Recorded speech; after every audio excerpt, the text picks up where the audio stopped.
Hai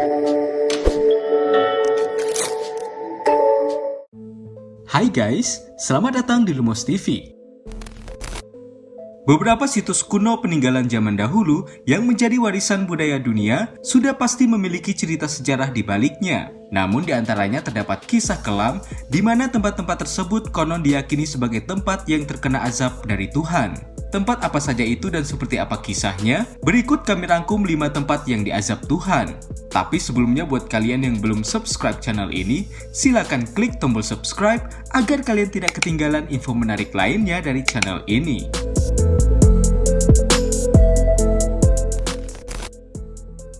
Pompei.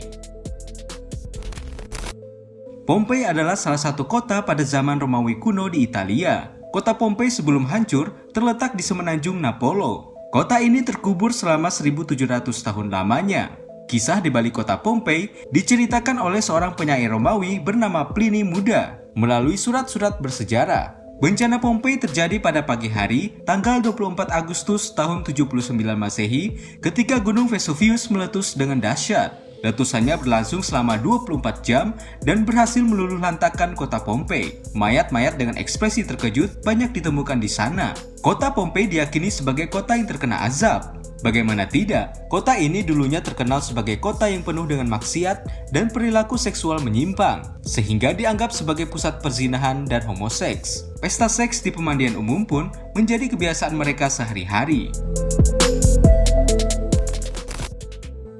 Petra.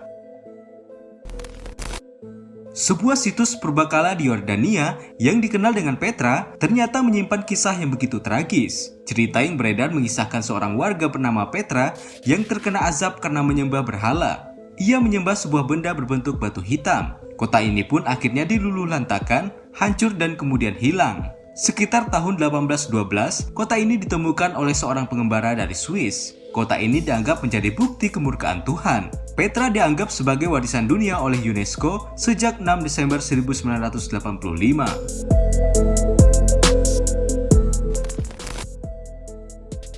Sodom dan Gomora.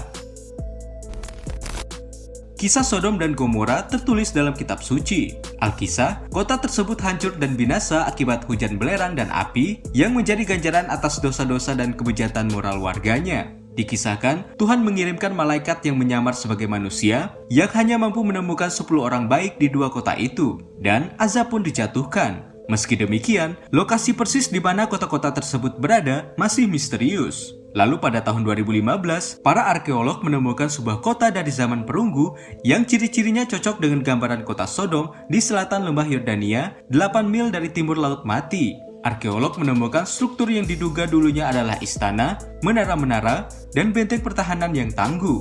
Diduga kehidupan di sana terhenti secara mendadak pada akhir zaman perunggu tengah. Menurut para ilmuwan, kota tersebut kemudian terlantar dan ditinggalkan. Banyak yang menduga tempat inilah lokasi dari Sodom dan Gomora yang diceritakan dalam kitab suci.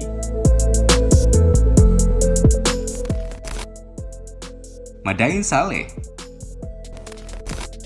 Madain Saleh merupakan situs kuno yang menjadi situs warisan dunia pertama di Arab Saudi. Dahulu Madain Saleh adalah sebuah kota yang dihuni oleh kaum Samud dan Nabatea. Peradabannya sangat maju. Mereka membangun rumah dan tempat ibadah dengan memahat tebing-tebing batu. Sekilas sangat mirip dengan situs Petra yang ada di Yordania. Dalam Al-Quran dan Alkitab, dijelaskan bahwa bangsa Samud merupakan bangsa yang sangat unggul pada masanya. Ketika Nabi Saleh datang membawa ketauhidan, kaum Samud menolaknya bahkan hingga mengusirnya. Karena keingkaran kaum Samud, mereka diazab oleh Allah dengan petir yang mengguntur hingga menyebabkan seluruh penduduknya tewas mengenaskan dan meluluhlantakkan peradaban bangsa Samud. Laut Merah. Siapa yang tidak tahu tentang kisah Nabi Musa dan Firaun? Firaun dan pasukannya diazab Tuhan dengan cara ditenggelamkan di Laut Merah. Laut Merah menjadi kekuasaan Tuhan menyelamatkan Musa dan pengikutnya dari pasukan Firaun yang merupakan raja zolim pada saat itu. Beberapa penemuan membenarkan kisah ini, mengingat bentuk Laut Merah yang seperti membelah lurus. Selain itu, ditemukan pula bangkai-bangkai kendaraan kuno di dasarnya.